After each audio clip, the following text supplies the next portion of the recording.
Now, coffee is great for you. It has got polyphenols galore. There are numerous studies about the health benefits of coffee, and one of them that everyone should know is that coffee improves your brain function. Most of us can feel that, but it goes far beyond that. We know that coffee drinkers actually suffer from less Alzheimer's and Parkinson's than non-coffee drinkers. We also know that coffee drinkers have better memory as they age.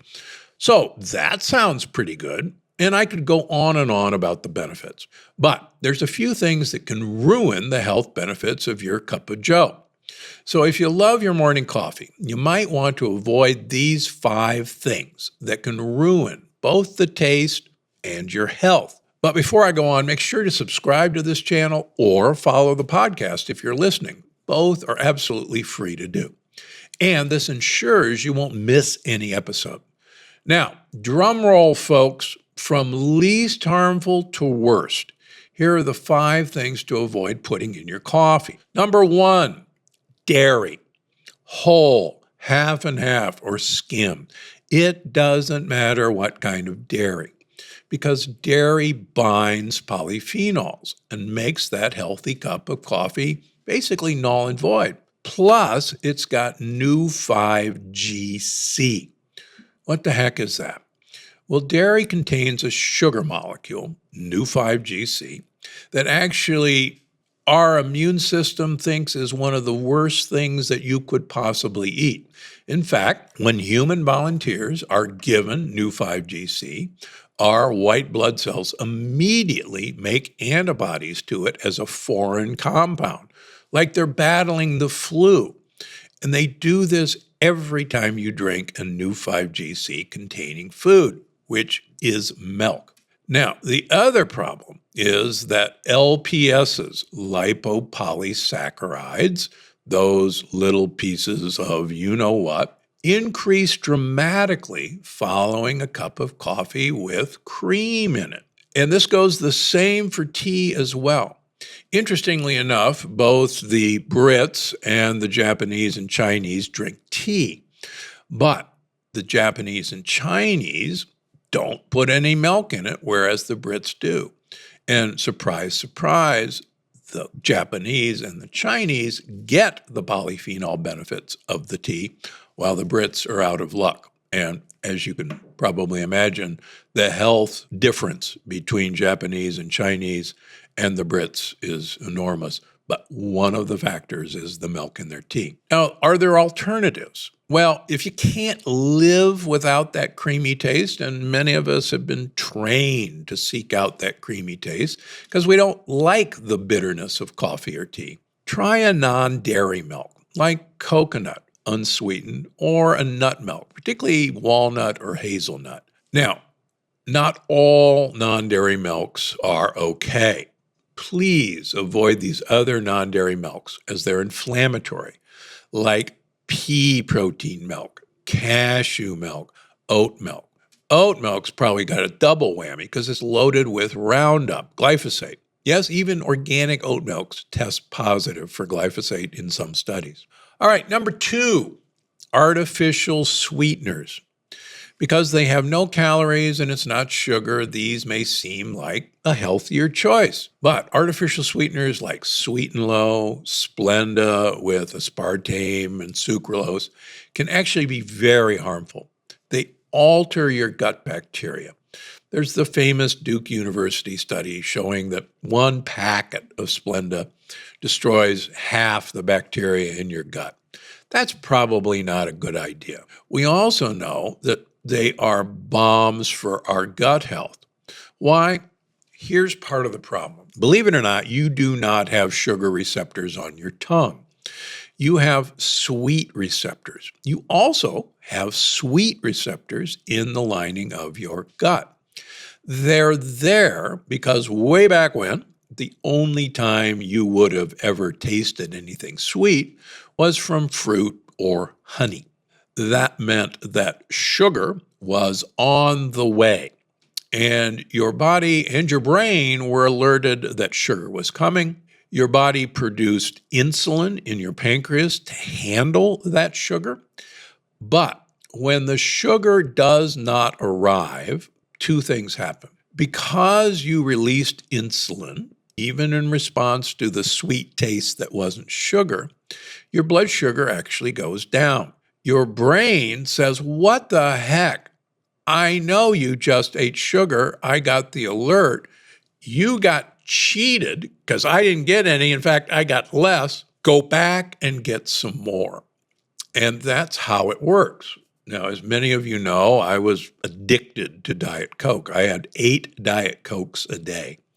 And I always joke if they could sterilize a can of Diet Coke, I would have drunk it during surgery. Part of my problem was that I was always looking for more food, particularly carbohydrates, because my brain constantly got the message that I was starving it, and yet it knew I was eating sugar. Remember that studies show that there is a greater risk of type 2 diabetes in people who use artificial sweeteners. There's even a study on the effects of artificial sweeteners on atherosclerosis.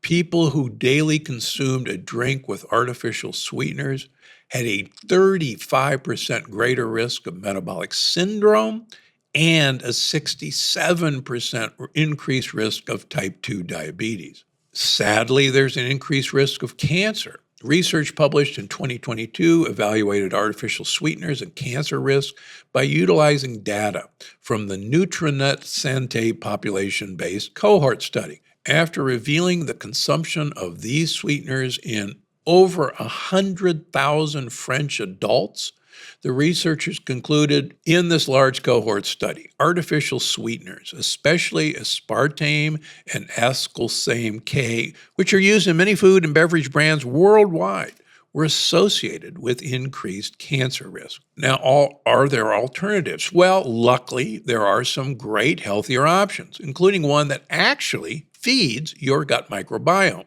and that is allulose. It's a natural sugar first discovered in figs, and it's an actual prebiotic. Now, stevia is okay, monk fruit is okay, but really use allulose. It's the preferred non-caloric sweetener.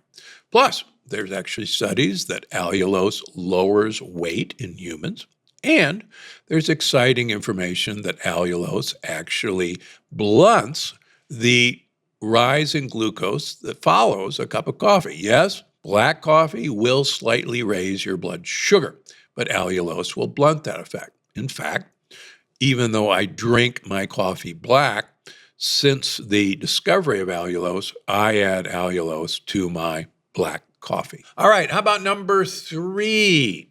Worst thing you can add: flavored syrups and flavored creamers. Those pumpkin spice or vanilla syrups, they're basically liquid sugar bombs, often loaded with high fructose corn syrup and artificial flavors and colors. And if you look at the back of any of those Nestle Cream Mates, Coffee Mates, from Snickers flavor to peppermint, here's what's inside: water, sugar, number 2 ingredient, soybean oil, dipotassium phosphate, micellar casein, mono and diglycerides, cellulose gel, cellulose gum. I love wood in my coffee. Natural and artificial flavor, carrageenan. Yeah, I like algae in my coffee too. Now, that's what's in there.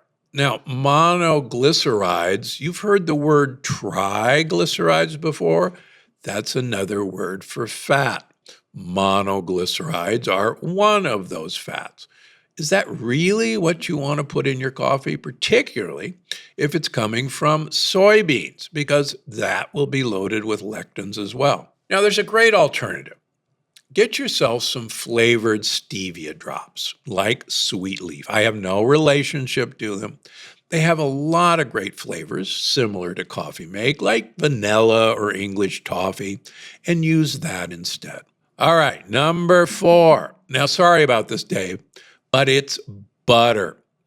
The problem with butter is, number 1, almost all butter in the United States is from Holstein cows. And butter does contain casein, not a lot of it, but it's in there.